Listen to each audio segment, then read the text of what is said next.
All right, ladies and gentlemen, here we are live from the car. A different type of studio in this one. I-75 right now. We got the boys in the car.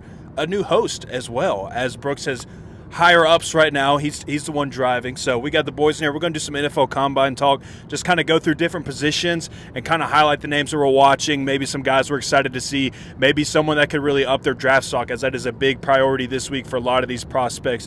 So how is the ride going so far, boys? I just want to say, speaking of upping draft stock, the ability to host as well. So a new bag for you, Jay Will. So I'm interested to see how you point guard this operation. I know normally you're used to being down in the low post.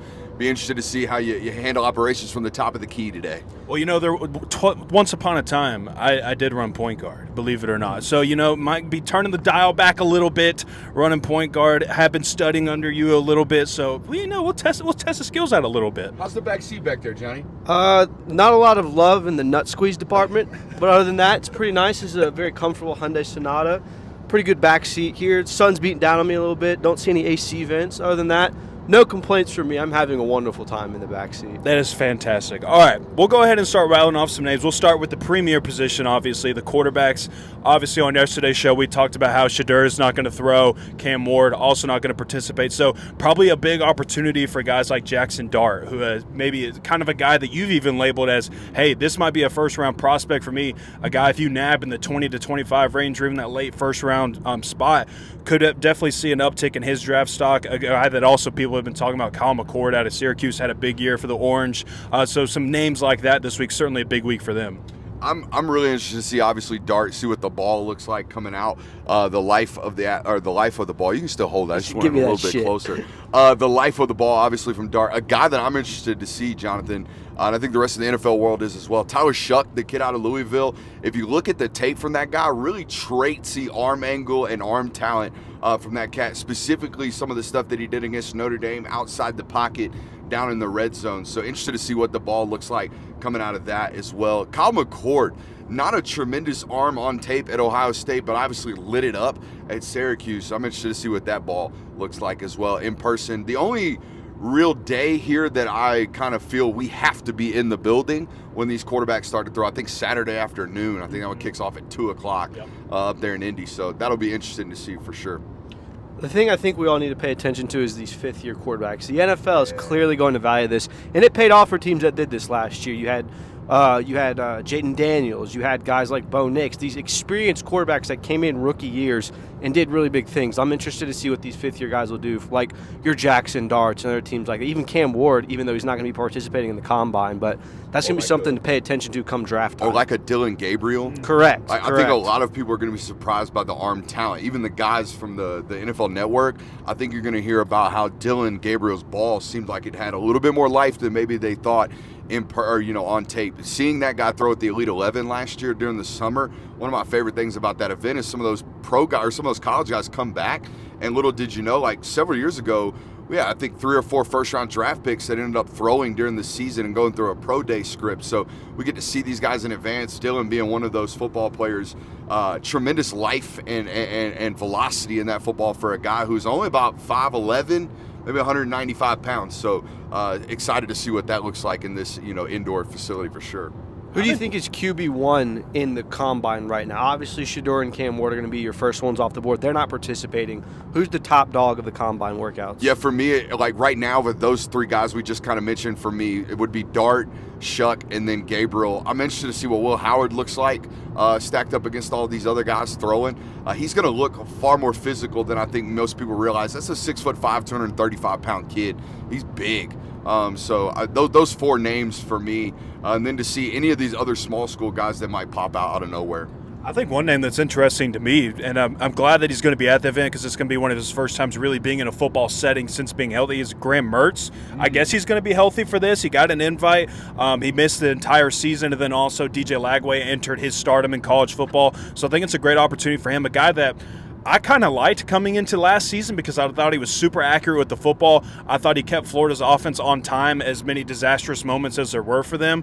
So I was kind of high on him this year, and then he got hurt, kind of sputtered a little bit at the beginning of the year. So definitely not one of these high-end round guys. But, I mean, if you need a roster spot or you need like one of these backup quarterbacks or even just a depth chart piece, I think Graham Mertz kind of fits that role, and I think he could do something for himself, even if it is just interviewing. I mean, he seems to be a guy that really understands the game of football. He strikes me as a less sexy Kyle Trask. Not bad. Kyle Trask, obviously coming off that really big 2020 season, was a Heisman finalist. Florida quarterback, too. Not as much. Kind of was built as a depth piece. Went to the Tampa Bay Bucks. Now, I think that's kind of what Graham Mertz is going to be.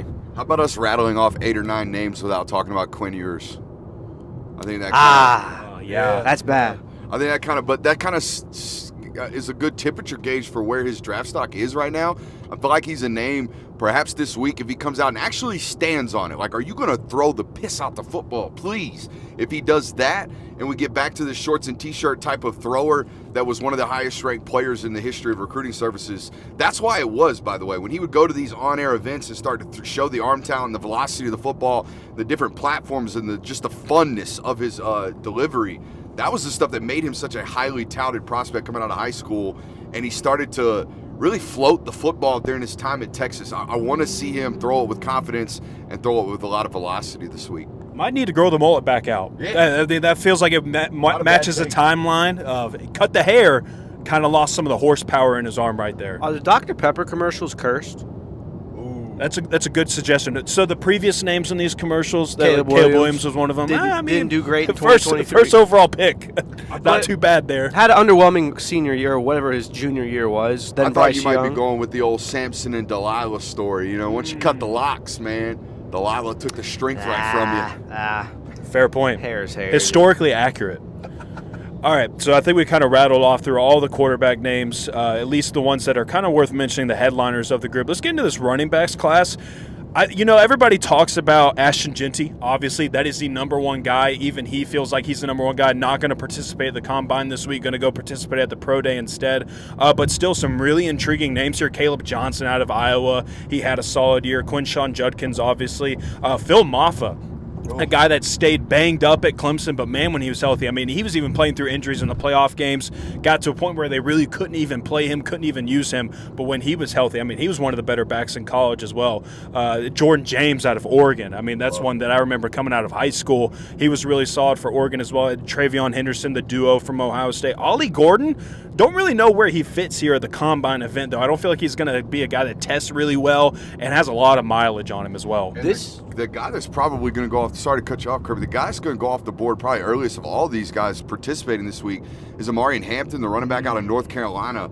A tremendous profile so far through. I think he played a full 4 seasons at North Carolina and a real bell cow back up there. Took a lot of totes and has really, really good tape. There's rumors that he could be floating up. I think I saw in the latest first-round mock draft from Mel Kiper, he's projected 12th overall to the Dallas Cowboys. There's a lot of people that think Hampton could be one of these first backs taken off the board. Mel, what are you doing, dude? Yeah, Mel's doing the Mel thing. I think this year in particular is one of the best years to be a Combine running back for the position of covering it, at least. It seems like in years past it was, okay, there's 1 or 2 guys here, and then it's just a list of, we don't really know what they are. There's a lot of really big names on this list that might not necessarily be day 1 or 2 picks, but there are a lot of interesting names. Travion Henderson, Ollie Gordon, even Trevor Etienne from Georgia. There's a lot of running backs in this Combine that are going to be interesting to watch this year. I think there's like some of the names that you were just rattling off there, like Trevor Etienne. I think he fits in this tier, and I think once I start rattling off some names, you'll kind of figure out the tier that I'm talking about of Donovan Edwards from Michigan, Jarquez Hunter out of Auburn. I liked him a lot. Montrell Johnson out of Florida. Kind of this tier of maybe never entered like this premium college football running back where everybody in the nation knows who you are, but a lot of guys that you started at a prestigious programs, you got a good bit of run, and you had some flashes as well. I think there's some attractive traits to all of those guys, to the fact that where you come out and show it at the Combine, you very well could land in that 3rd, 4th round. It is an interesting class in the sense that there feels like there's 2 backs, Jeanty and Hampton at the top, and then 7 or 8 names that are real high quality, feel like NFL type backs that you can get. So it's kind of the inverse of what we saw with the wide receiver class last year, where there was like 7 or 8 guys at the very top, maybe 17 guys with draftable grades. This year, it feels like in the running back position, there's 2 guys at the top and then like 11 guys beneath them with draftable grades. We didn't even talk about our boy, the Amish King, Cam Scadaba, out from the Fighting Sun Devils. I mean, this is a guy at the combine. I hope he runs sub 4.6. Has to.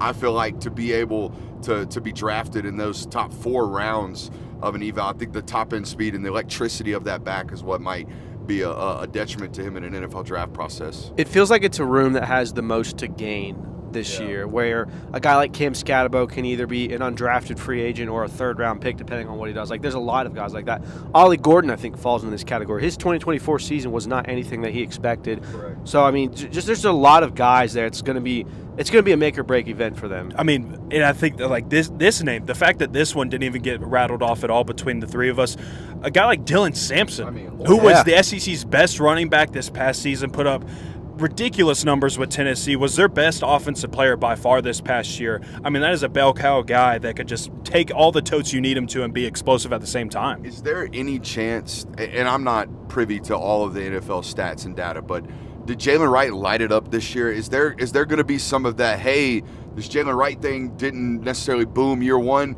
maybe it's a Tennessee system thing? I know they get that at wide receiver. Could they start to get that at running back is my question. But I'm with you. I think Sampson's an immense talent, very akin, almost like to an Alvin Kamara run style for me. The ability to find slivers and creases in the run game that otherwise aren't there to most backs. He has tremendous vision and patience behind the line of scrimmage. I think also 2 names that me personally that I really like that I'm kind of excited to see this week. Devin Neal out of Kansas. I know I'm the certified stamp Kansas Jayhawk fan, so this is no bias right here, okay? I just really like Devin Neal. I think he's I guess I didn't. The duo I wasn't of there Kansas. with you the entire 2024 season. Maybe the only 2 Kansas Jayhawk representatives in the state of Georgia, but we're here nonetheless. And then also Bashal Tootin out of Virginia Tech. He does. And, you know, I don't watch a whole lot of Virginia Tech football, but the couple times that I did, I was really impressed with him. I think he certainly has a spot somewhere in the NFL. Something about a Hokie wearing 34. I'm just all over it. You know what I mean? I just feel like they always got a good back wearing 34. Amen. I feel like Virginia Tech's uniforms are pretty underrated as is. Yeah. Not a bad combo. And good mascot, too. Goofy-looking guy, but a good mascot. All right, we'll go ahead and transition over into the wide receiver position. Again, a lot of intriguing names here. Like, one immediately for me is Ja'Cory Brooks, former Alabama Crimson Tide player, then goes to UCF, then goes to Louisville and had a great year with the Cardinals. But, I mean, just rattling off some names like Emeka Egbuka. That's a guy that was pretty solid at his career in Ohio State.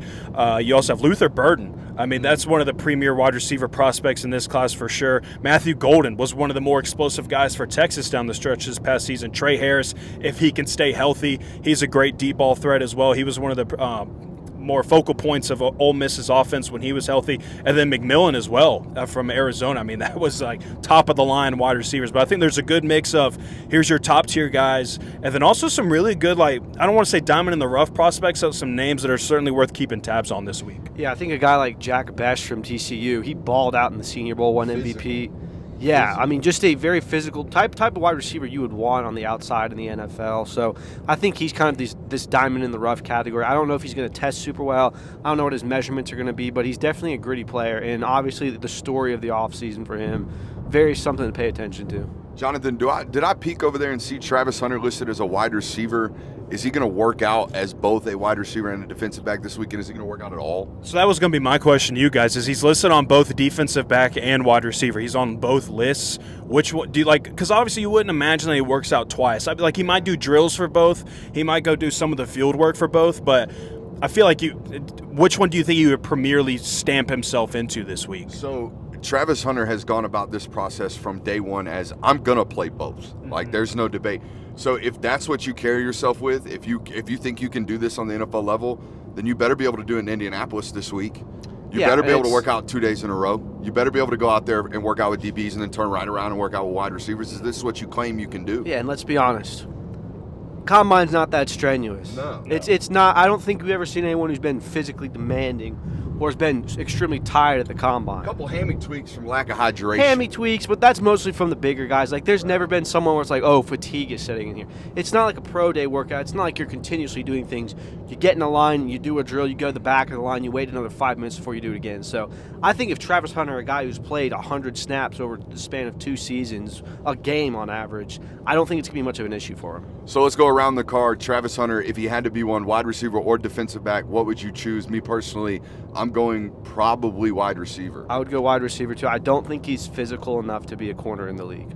I would go wide receiver. I think that just his overall build as an athlete, I think he's wired that way. Like, I think his athleticism, his explosiveness, I think that it would benefit him more to be a wide receiver in the league. Ability, all of that, yeah. We've seen undersized guys succeed in the NFL. You've got the Tyler Lockett's, the Devontae Smiths, guys like that. Travis Hunter can be that.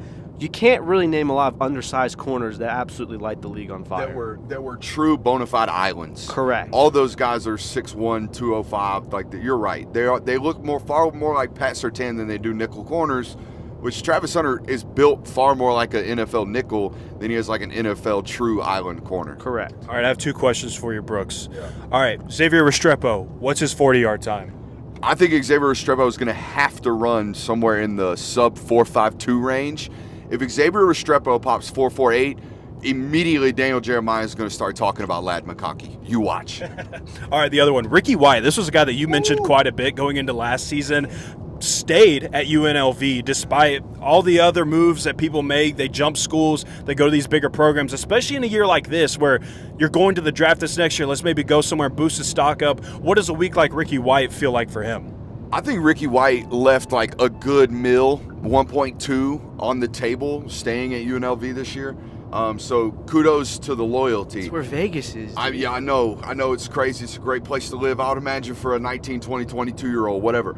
But no, I think Ricky's going to have to run really fast. But more importantly, I think Ricky White and a player like Ricky is going to do really, really well during the field drills. So it's going to have to be one of those guys that you actually watch and pay attention to. Just his fluidity, the natural hands catcher, the ability to run the full tree, all that good stuff. He's a very polished receiver. It's the only way you can manage to have, I think, multiple 1,000-yard receivers or seasons at a place like UNLV, where obviously quarterback play ain't exactly at a premium. And they're running the fun and gun the last 2 years.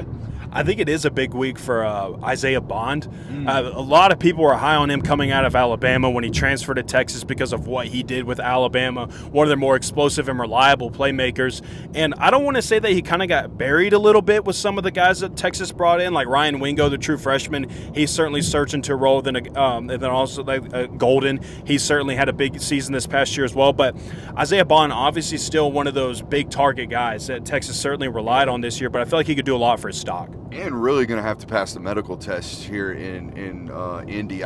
That was the problem. I don't know if it was as much getting buried in the depth chart, though. Granted, right? They're a 12-personnel football team a lot of the time, meaning there's only 2 wide receivers on the field. So Matthew Golden was going to be one of those. Ryan Wingo became one of those as his career progressed. So Isaiah's snap count decreased, but certainly the injuries played far more of a role as to why he didn't have the year that we all expected him to have this year. I mean, certainly, dude's a cheat code in college football 25. I just random sidebar here, but if you're a Texas Longhorn player on video games, just throw a deep ball to Isaiah Bond. It's not getting stopped.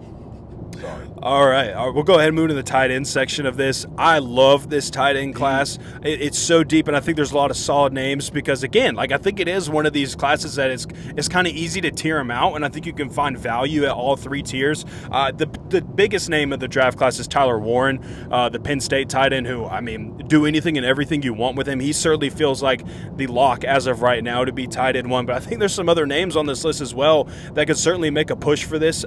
Harold Fannin Jr. had a great year with Bowling Green, certainly put up the stats.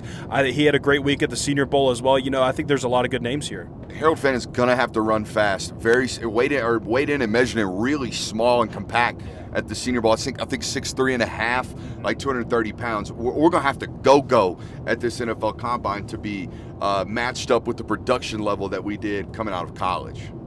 Yeah, there's a lot of – I don't know if there's necessarily a lot of whys in this tight end class.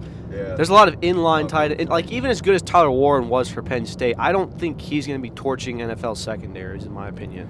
I think there's a lot of really solid H's, like a Jake Briddingstool, or even the guy from Texas, Gunnar Helm, who also was another good pass catcher in college. But it doesn't strike me as like there's not a Brock Bowers necessarily in this, or what people thought Kyle Pitts was going to be when he got drafted in 2020. The projection right now for like freak at the position is Elijah Arroyo, the kid out of Miami, because of what he did at the Senior Bowl. Very curious to see how well he tests this week.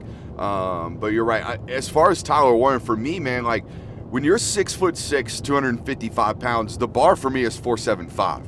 If we run under that, you're plenty fast for me at that size with that ability to move and the fluidity that he moves with. I mean, he's definitely not a twitchy individual, but man, is he big and physical and moves really, really well. I wonder what Gronk's 40 time was.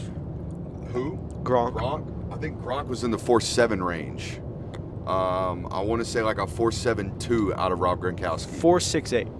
That is blazing. Yeah. At 6'6", 250 pounds. Yeah. So. But that's unicorn level. I think Tyler Warren is like 90% of what Gronk was coming out of college. That's still a very good NFL player. But Gronk was a stiff human. Still is. Like even when he played, he was very elbowy, like sharp angles everywhere. Knees didn't move like they were supposed to. Tyler Warren's a smooth athlete, so if he runs half a second slower, I'm not like immediately thrown off. I do think one name that I'm really paying attention to this week is Oronde Gadsden out of Syracuse. This is a guy that almost had 1,000 yards this past season. I believe he had 8 touchdown receptions. Got hurt the previous season, only finished the year with 7 receptions. But the year prior to that, he almost went for another 1,000. So, I mean, this is a guy that has been pushing the envelope statistically during his college career. Spent the entire time at Syracuse. I think one of these maybe under-the-radar type of guys that I would certainly be intrigued about as well. 6'5", 235 as well. Good size to him. Hey, Jonathan, I'll give you $5 if you could tell me the quarterback of the 2023 Syracuse Fighting Orangemen. Couldn't I? Oh, no, never mind. Man went for almost $1,000 with, I don't know, never mind, at quarterback position. Probably a pretty good tight end, I would imagine. Yeah, that's fair to say.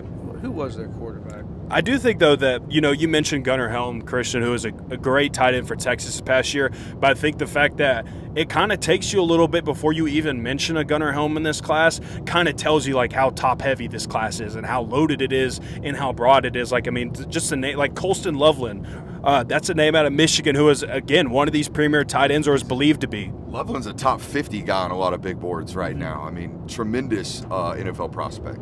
It seems like we're at a position right now on the offensive side, at least, where there's a QB 1 and 2, there's a running back 1 and 2, and then it's a bunch of we'll see what happens come draft day. Yeah. Alrighty, we'll move on to the offensive line. I think there's a lot of intriguing prospects here. Kelvin Banks is certainly one of the headliners. There's a good tackle group, I believe, especially in that first 2-round range, because Kelvin Banks is going to be in discussion for this. Will Campbell, Emory, also out of LSU, is going to be in discussion for this as well. So some really solid names in the offensive line group, and then also some good interior guys as well. Guards specifically, center class not so much. It's kind of a pick one or the other right now between Jared Wilson and the number 2 guy. Outside of that, you might not want to be drafting a center if you can't nab one of those 2 guys. It's hard to get a gauge on offensive line prospects, and I don't think it's going to become any clearer after the combine, with the exception of maybe some cone drills, maybe some 10-yard splits on the 40 time, maybe some interview prospects, but we don't even get to sit on those. So I think this is one of the things where it's one of those wait and see, and you'll have to wait for more reports to come out. This is definitely a pro day type class for me, where you have to wait for the pro day to go through. Boys, wait till you see the thick lowers on Tyler Booker. Wait till you see the thick lowers on that individual. Super excited to see that guy. Interested to see what Kelvin Banks does in terms of movement skills. That was a freak athlete coming out of high school. I believe my number 2 offensive tackle coming out, and that would have been the class of 2021, maybe 2022, but obviously now slated to be a first-round draft pick, was an extremely athletic tackle in that Texas wide zone system and was a lockdown prospect until he got hurt, midway through the season. I think he got banged up against Georgia, actually, with an ankle injury. The other one, the right tackle from Texas that came out as well, was a little bit surprising to me. Not Jake Majors. That's the interior offensive lineman. There's another tackle coming out of Texas. Yeah, Cam Williams. That's his name. Very, very big human. just didn't expect him to enter the draft. I think that might indicate where he thought he was on the tackle board. So I think tackle's another position where there's a couple blue chippers at the top and then just a bunch of guys who played a lot of college football. Exactly. No different than like an Xavier Truss out of Georgia, where it's like we got a guy who's played 50 damn games in college, but we don't know if he's a top 90 eval, but we know he's serviceable. And it felt like got a lot of. It felt like the names you were paying attention to, like the Emory Jones and the guy across from him at LSU, Cam. Like a lot of them, kind of. I don't want to say underperformed, but it wasn't like they cemented their status as left tackle or right tackle one. I do think Campbell's going to have to test well because he's going to measure as a guard. Will Campbell, the left tackle out of LSU, has phenomenal tape. Was basically a 3-year All-American caliber football player. I don't know whether or not he was voted that way, but from day one started at left tackle and was a dude. Same thing for Emory Jones over at right tackle, but Campbell, far more polished, and the tape looks a whole hell of a lot cleaner. Problem is, I think he's got 34-inch arms, and there's this data point now with NFL tackles. The guys with sub 35-inch arms to become like all pros, the list is like Joe Thomas and then a bunch of dudes who were perfect in terms of technique. Campbell is perfect. There's just going to be some knocks on him. I think he's going to have to test relatively well this week to overcome some of that. By the way, Jay Will, Garrett Schrader was the Syracuse quarterback for the 2023 season. Oh, okay. Good to know, I guess, I suppose. $5 to Google. One thing I love about the offensive line class at the Combine every single year is that small schools get so much love in the offensive line class as opposed to some of these other position groups. Gray Zabel is the definition of why you should go to the Senior Bowl if you get invited at one of these schools. He's from North Dakota State, and he was to talk around town during those offensive line workouts. He certainly showed out. Clay Webb from Jacksonville State. That's a former Georgia Bulldog who may not measure in well, as you've mentioned, but certainly put on the tape to show that he is probably one of the better offensive linemen. Boy, I'm glad that one hit. It just hit at Jack State because that was one of my first classes I ever covered. That's 2019. He signed with Pickens at Georgia with Dominic Blaylock. And all over the tape out of, I want to say Oxford, Alabama. Just phenomenal finisher on tape in high school. And I was like, guaranteed, this guy's going to be a dude. Never played a snap at Georgia. But 2-year All-American at Jack State. So shout out. And NFL Combine invitee. It certainly worked out. Then you got guys like Carson Vincent, Alabama A&M, Jackson Slater, Sacramento State. And then I believe there's a William and Mary. Yeah, Charles Grant, William and Mary. I mean, just all the small school love for the big guys. Did the fire hydrant of a center from North Carolina get invited to the NFL Combine? Because that dude's like 5'10 and a half, and he might play on an NFL roster. Phenomenal. High school tape out of Lakeland, Florida, too, is insane. I forget the man's name, though. But either way, love to see it. I do not see a North Carolina representative here. Slept on. That's a shame, but he was fun to watch during those workouts for sure. All right, flipping over to the other line of scrimmage, but same type of position, defensive line. This one seems like there's just some questions here. You don't really hear a whole lot of talk right now as you don't see as much love right now for the defensive line group, and I think it's why they invited so many names because there's a lot of people that are intrigued about it. Certainly some names that are recognizable, like all of the guys that played for Ole Miss this year. They're all going to be at the Combine event this year. South Carolina's got some dudes coming into this group as well. Kyle Kennard, obviously the headliner of the group, but I think a guy like Tonka Hemingway, he's certainly and TJ Sanders as well. Like South Carolina's got a good group core coming into this position as well. James Pierce Jr., I think this is perhaps the most intriguing prospect out of all of them this week because this is a guy that people were saying had #1 overall pick potential coming into last college football season, and now he's getting tabbed as like a 28th overall pick, 29th overall pick, like fringe first rounder. And as much noise as he made at Tennessee, and I know it was a bit of a downtick this past season, but as good as he is and as talented as he is and as high as the ceiling is, I think he could do a lot for himself. I think what the NFL is worried about with James is that there was no development in the skill set. The physical profile is the same as it was this time last year. There was a lack of pass rush skill sets that were actually there, right? How well do we fight with our hands? How well do we get hands off of us? How well do we actually set up rushes? Do we have a plan when we rush? All of those things, as opposed to you turn the tape on over the last 2 years, and I think it's 17, maybe 18 total sacks over the last 2 years. 10.5 last year, 7.5 this year, I think was the production. So the production is there, but when you look at it, it's high effort production. It's he won with traits right there. when we get to Sunday leagues, we can't necessarily just win off traits. I think that's probably a little bit of the concern. I've seen some rumors otherwise. I don't necessarily tend to believe those.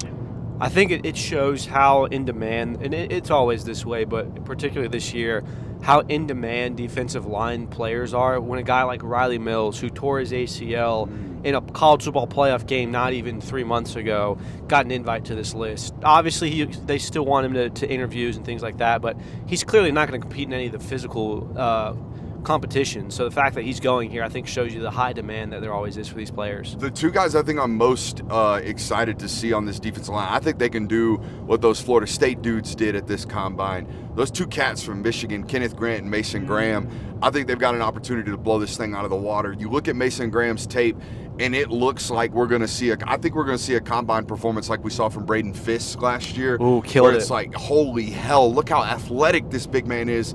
And then from Kenneth Grant, there's that clip of him running down a running back at 320, 325 pounds. I'm excited to see what this guy moves like. Obviously, I think the blue chipper of this group, the guy who's probably going to come off the board first if it's not Mason Graham, it's going to be Walter Nolan out of Ole Miss. For those of you who don't know, Walter Nolan was a 5-star coming out of high school. A lot of people in the industry compared him to a guy like Derek Brown. Reason being, Derek Brown at 305 pounds is one of the most athletic human beings you will ever see.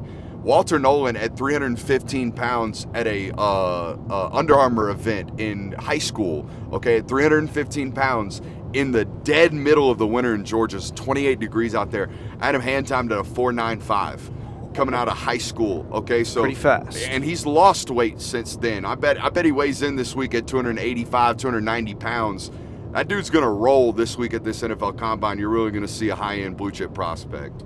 You know, it's weird to say that there's pressure around a name coming into the Combine because it isn't like one of these pressure events. It is to some extent because it can kind of make or break what happens to you in the NFL draft. But I think there is kind of some pressure now around a guy like Abdul Carter, where the playoffs started, Penn State's run in the playoffs starts, and everybody's talking about Abdul Carter, of what he's doing for this defense, how he's flashing, and now so much so that people are saying he might be the first name off of the board. He could certainly do a lot. I think he's going to test well because, I mean, he's just Tracy all over the board, and that's kind of what NFL teams are starting to look for in these high-end first rounds, of an absolute difference maker on defense, and he certainly is that. The film says we're going to see something in the 4.4 range from Abdul Carter in the 40. We're going to see a 40-inch vertical leaper.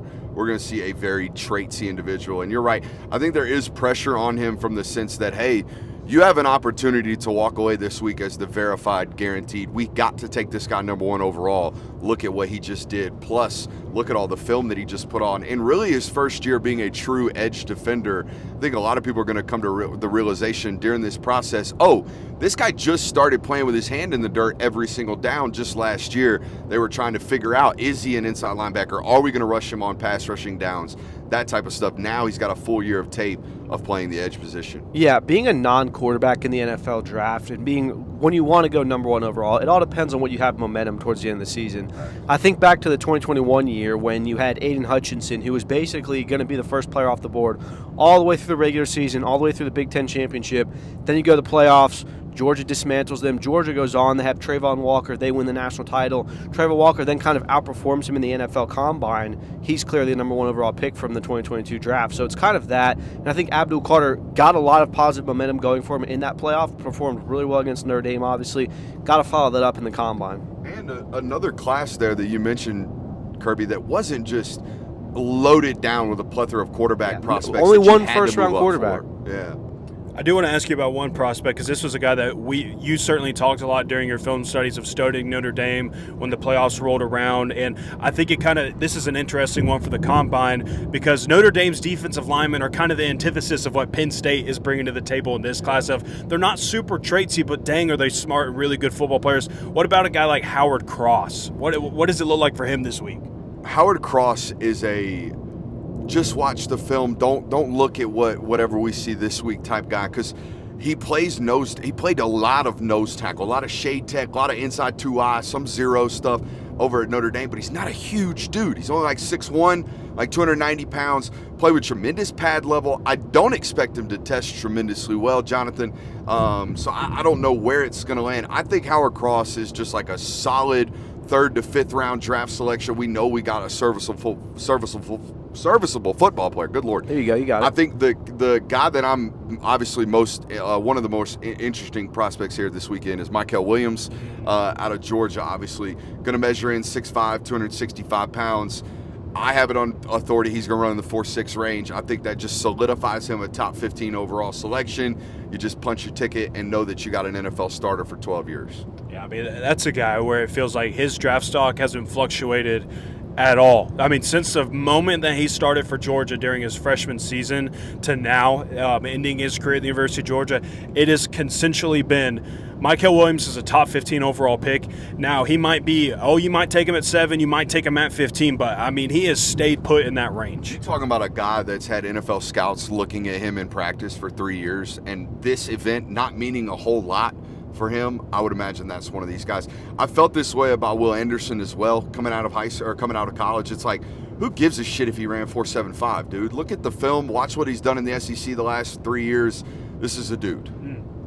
All right, moving on to linebackers.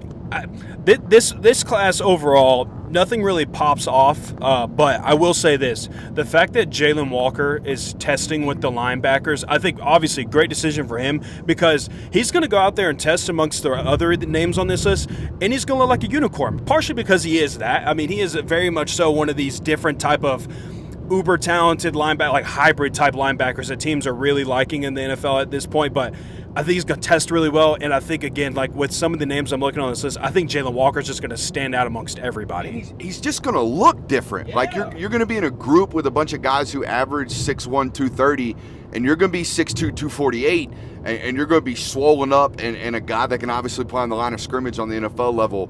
But also, on top of that, you're in an NFL network event, you're in a television event that's based off ratings, and you're really the only player apart from Jahad Campbell that is even drawing first-round interest. So the entire broadcast is probably going to be about Jalen Walker when the linebackers are on the field.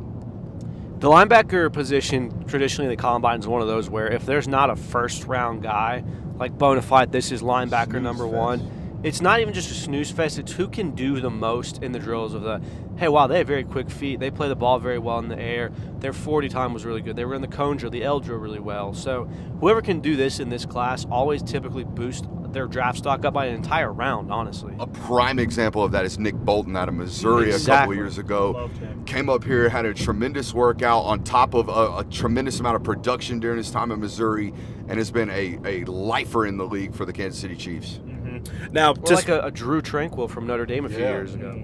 Now, to say that, there's also some names that are still super intriguing, like Barrett Carter out of Clemson. I mean, that was a guy that started multiple years for Clemson, was one of the best linebackers in the country. But again, like not getting this first-round buzz necessarily around his name, but certainly one of the better prospects in this class. I think Shamar James out of Florida is another one of these guys to certainly keep an eye on this week. And then probably one of my favorites as well that fits in this mold is Danny Stutzman out of Oklahoma. He was a really good linebacker for them. So big is Danny Stutzman. Correct me if I'm wrong. I have a theory on this. The linebackers are the running backs of the defense. Where if you are well, not even that. If you're not a absolute game changer, game wrecker, have to have you in the first round, they're pretty expendable. Like if you're not Roquan Smith or prime Ray Lewis, like there's a dime in a dozen when it comes to the linebacker position. Like there's not many very bad linebackers in the NFL. I feel like there's a lot of serviceable starters, but the ones that ascend to the top always do. So your take is you're either Ray Lewis or Will Compton? Maybe a little up from Will Compton. I think it's fair, though. Yeah. I don't think it's a bad take. That's kind of my take. Like you're either elite or the elite. It's not a necessity position necessarily. And honestly, I think it worked out well that Smile Munden ended up in this class, because I think that there is a world where maybe Smile could have been a first-round pick, because I do think he's really good. He was really solid for Georgia, just kind of stayed banged up in the earlier portions of his career, but still played through injuries as well. Decided to return this past season and played phenomenal football in the second half of the season, maybe his best football in his entire collegiate career. So the fact that I think it's okay that he's not getting labeled as maybe a back-end first-rounder, because I think there's going to be a lot of teams that are circling Smiles' name in the second round or the third round. He's going to come off the board rather quickly. Here's a take for you. Players like Smile Mondon at the linebacker position's value becomes greater in the NFL because the hashes are tighter. The field, based off ball alignment alone, becomes wider. You got further to run. You got more ground to cover. A football player like Smile Mondon is only going to have a better career potentially in the NFL than he does in college, despite the fact that the talent discrepancy is obvious. Anything else for linebacker for you, Curb? That's all. All righty. We'll move on to the defensive backs of this class. You sound like you already wanted to fire one off there. Yeah. There's a football player who's going to be the talk of the NFL Combine in the defensive backs group. Do you know who it is? Malachi Starks? No, it's not Malachi Starks. It's Nick Imanwori from South Carolina. Yes. Now, I've been on this for a little while now because I got some inside tracks here. Oliver Davis, shout out to him, a tremendous defensive back trainer in the Atlanta metro Atlanta area, gets to train some of these guys. And he went up to South Carolina last year, and he's like, hey, man, this Nick Imanwori guy. And I was like, yeah, no, he's been playing there since he's a freshman. He's like, no, you don't understand. This guy's a freak. And I was like, how much of a freak? Because I've seen some freaks. 6'3", 235 pounds plus, 230 pounds plus. He's going to run in the 4.4 range. He's going to vertical over 40 inches. He is a monster, and he's going to walk away from this combine as one of the biggest winners, I think.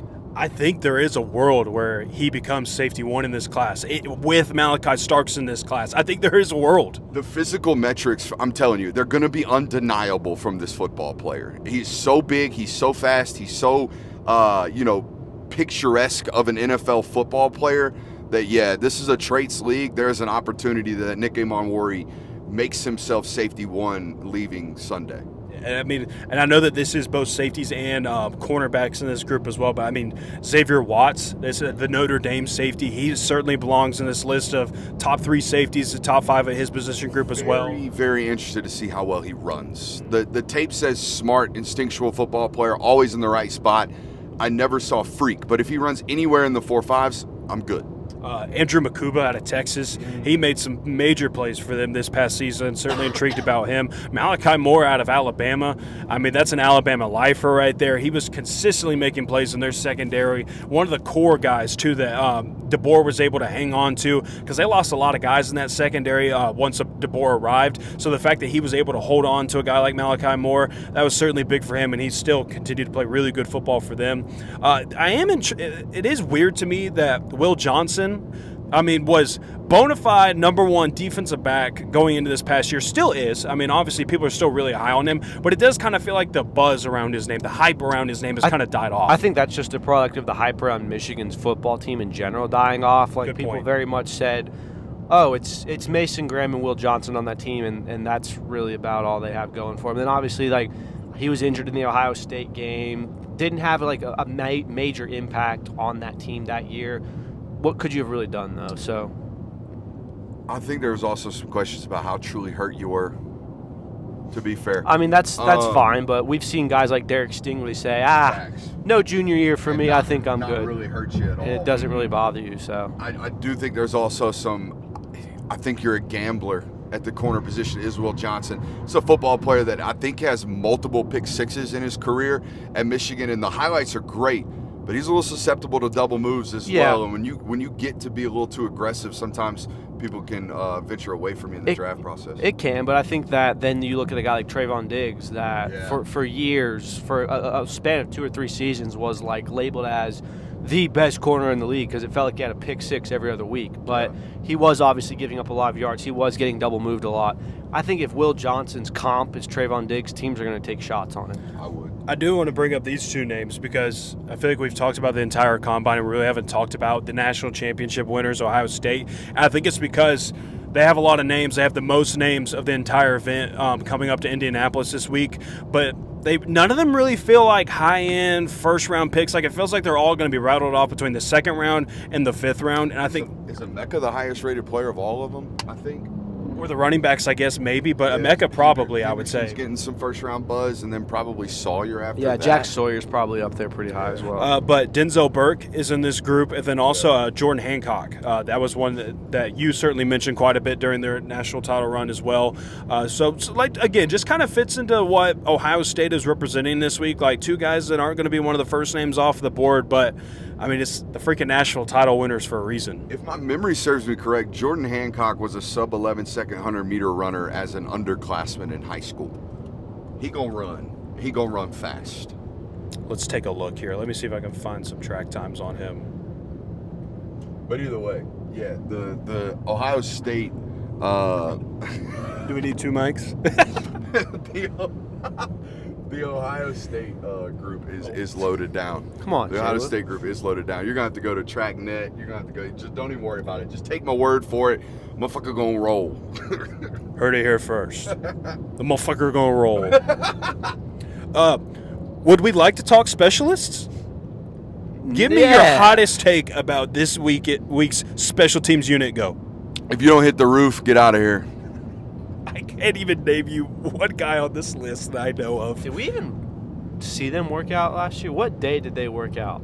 They go first. There's only 6 of them. They make those dudes go first.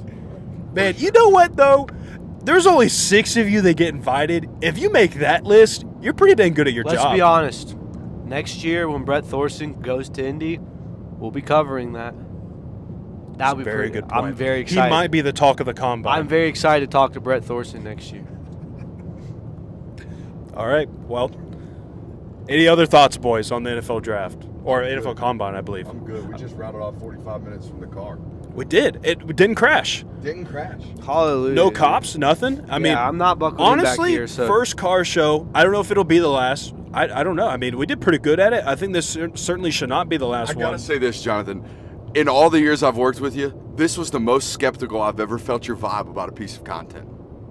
Well, it was kind of swayed a little bit because just recently I heard about people getting in trouble for this type of content. But you know what? We pushed the limit. We're we pushed breaking the the envelope law around here. But I had no doubt in your driving skills if that's what you were feeling from me. I had no doubt. Honestly, there. it's probably better because you can't be on your phone while you're driving. I was honestly like, "How are we going to do this?" Well, the only thing Brooks can do now is talk and look at the road. That's it. That's what I do. This is honestly that might be one of the more safer things to do. We've never been safer, honestly. Didn't have to hold a microphone. Didn't have to hold a microphone. No phone. I'm not even up here on in. the window. I mean, this isn't distracted driving. This is just knowledgeable driving, honestly. Letting the takes fly on I-75, I think this is. Yeah, I don't know where we are right now. I guess we're on I-75 for the rest of the way. But appreciate you guys for joining us. And more, not joining us. We're not live right now. But anyways, appreciate you guys. We'll keep you updated on the content.